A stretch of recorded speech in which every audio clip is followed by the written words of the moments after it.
ದಕ್ಷಿಣ ಕನ್ನಡ ಜಿಲ್ಲೆ ಸೇರಿದಂತೆ ಮಂಗಳೂರಿನಲ್ಲಿ ಕಳೆದ ಕೆಲವು ದಿನಗಳಿಂದ ಭಾರೀ ಮಳೆಯಾಗುತ್ತಿದ್ದು, ವರ್ಣ ಆರ್ಭಟಕ್ಕೆ ನಗರದ ಹೊರವಲಯದ ಅಡ್ಡೂರು ಗ್ರಾಮದ ನೂಯಿ ನಿವಾಸಿಗಳು ಹೈರಾಣಾಗಿ ಹೋಗಿದ್ದಾರೆ. ಈ ಭಾಗದಲ್ಲಿ ರಾಷ್ಟ್ರೀಯ ಹೆದ್ದಾರಿ 169 ಬಿಕರ್ಣಕಟ್ಟೆ ಸೂಣೂರು ಚತುಷ್ಪಥ ಕಾಮಗಾರಿ ನಡೆಯುತ್ತಿದೆ ಎಂಬ ಆರೋಪ ಕೇಳಿಬರುತ್ತಿದೆ.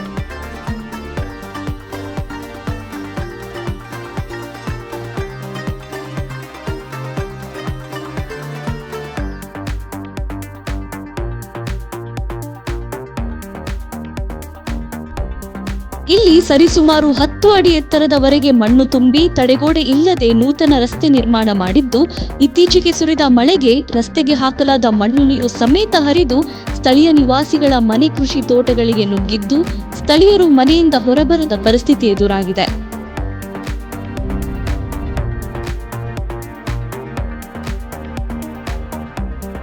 ಇದು ಸಮಸ್ಯೆ.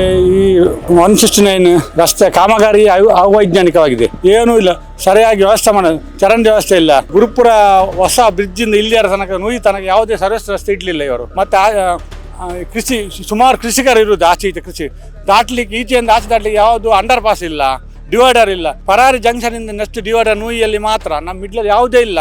ಅಂದರೆ ಶಾಲಾ ಮಕ್ಕಳು ಹೋಗ್ತಾ ಇದ್ದಾರೆ ನೋಡಿ, ತಡೆಗೋಡೆ ಇಲ್ಲ, ಸರಿಯಾಗಿ ತಡೆಗೋಡೆ ಇಲ್ಲ. ಎಲ್ಲೆಲ್ಲಿ ಯಾವ ಇಲಾಖೆಯವರು ಮತ್ತು ಇಲ್ಲಿ ನಮಗೆ ಹೊಂದಾಣಿಕೆ ಇಲ್ಲ. ಏನು ಕೇಳಿದ್ರು ಅವರು ಮಾಡ್ತೇವೆ ಅಂತ ಬಾಯಲ್ಲಿ ಮಾತ್ರ ಹೇಳೋದು. ಕಂಪನಿಯವರು ಹೇಳ್ತಾರೆ ನಮ್ಗೆ ಗೊತ್ತಿಲ್ಲ, ಇದರಲ್ಲಿ ಪ್ಲ್ಯಾನಲ್ಲಿ ಇಲ್ಲ ಅಂತ. ಅವರು ಪ್ಲ್ಯಾನ್ ತೋರಿಸಲಿಲ್ಲ. ಏನು ಕಂಪ್ಲೇಂಟ್ ಕೊಟ್ಟರು ಮೇಲಾಧಿಕಾರಿಯವರು ಬರೋದು, ಸಣ್ಣ ಮಟ್ಟದ ಅಧಿಕಾರಿಯವರು ಬಂದು ಸೀದಾ ಹೋಗ್ತಾರೆ. ನಮ್ಮನ್ನು ಇಲ್ಲಿ ಗ್ರಾಮಸ್ಥರನ್ನು ಮೀಟ್ ಆಗೋದಿಲ್ಲ, ಪಂಚಾಯತಿಗೆ ಬರೋದಿಲ್ಲ. ಅವರಷ್ಟಕ್ಕೆ ಅವ್ರು ಮಾಡ್ಕೊಂಡು ಹೋಗ್ತಾರೆ. ಏನಿಲ್ಲ, ಯಾರು ಕೇಳುವರಿಲ್ಲ.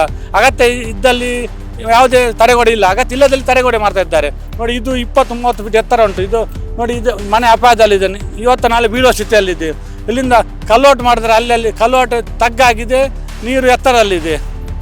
ಇನ್ನು ಹೂಳು ತುಂಬಿ ಕಲ್ಲೋಟ್ ಬಂದಾಗ್ತದೆ. ಮತ್ತೆ ನೀರು ಹೋಗ್ಲಿಕ್ಕೆ ದಾರಿಯೇ ಇಲ್ಲ. ಒಂದು ಲಿಂಕ್ ಮಾಡಲಿಲ್ಲ ನೋಡಿ. ಇದು 2 ಬದಿಯಲ್ಲಿ ಹೋಗಿದೆ. ಒಂದು ತಡೆಗೋಡೆ ಇಲ್ಲ, ಪಿಚ್ಚಿಂಗ್ ಆದರೂ ಮಾಡುವ ಅದೂ ಇಲ್ಲ. ಇನ್ನು ಈ ಭಾಗದಲ್ಲಿ ಗುಡ್ಡವನ್ನು ಅಗೆದು ಹೆದ್ದಾರಿ ಕಾಮಗಾರಿ ಮಾಡಲಾಗಿದ್ದು, ಸ್ಥಳೀಯ ಮನೆಗಳ ಆವರಣ ಗೋಡೆ ಕುಸಿಯುವ ಭೀತಿಯಲ್ಲಿದೆ. ಮಾತ್ರವಲ್ಲದೆ ಸಮರ್ಪಕ ಯೋಜನೆ ಇಲ್ಲದ ಹೆದ್ದಾರಿ ಕಾಮಗಾರಿಯಿಂದ ಗ್ರಾಮದ ಜನರು ಸಂಕಷ್ಟಪಡುವಂತಾಗಿದೆ.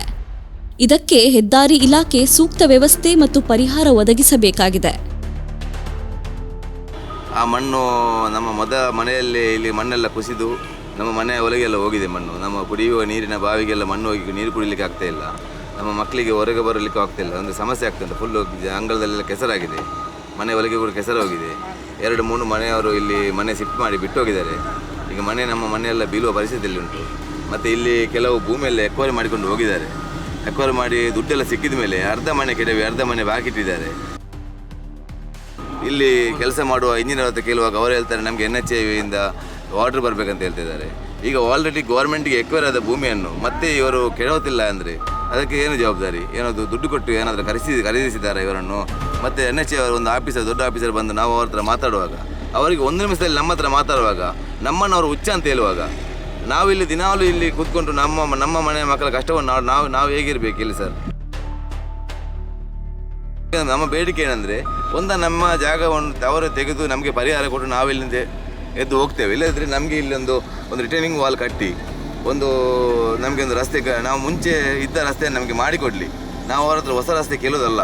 ನಮಗೆ ಮುಂಚೆ ನಾವು ರಸ್ತೆ ಇದ್ವಿ, ನಮ್ಮ ಮನೆಗೆ ಹೋಗ್ತಾ ಇದ್ವಿ. ಆ ರಸ್ತೆಯನ್ನು ಬಂದ್ ಮಾಡಿ NHA ಮಾಡಿದ್ದವರು. ನಮಗೆ ಆ ರಸ್ತೆಯನ್ನು ಮಾಡಿಕೊಡಲಿ, ಒಂದು ರಿಟರ್ನಿಂಗ್ ವಾಲ್ ಕಟ್ಟಿ. ಇನ್ನು ಹಾಗೆ ಬಿಟ್ಟರೆ ಅದು ಹಾಕಿದ ಮಣ್ಣು ಇನ್ನು ಬರುವ ಮಳೆಗೆ 4 ತಿಂಗಳ ಮಳೆಗೆ ಅದೆಲ್ಲ ಮಣ್ಣು ಕೆಳಗೆ ಬಿದ್ದು ನಾವು ಆ ಕಡೆ ಕೊಡು ಎಲ್ಲಿ ಹೋಗ್ಲಿಕ್ಕೆ ಪರಿಸ್ಥಿತಿ ಇಲ್ಲ ಇಲ್ಲಿ.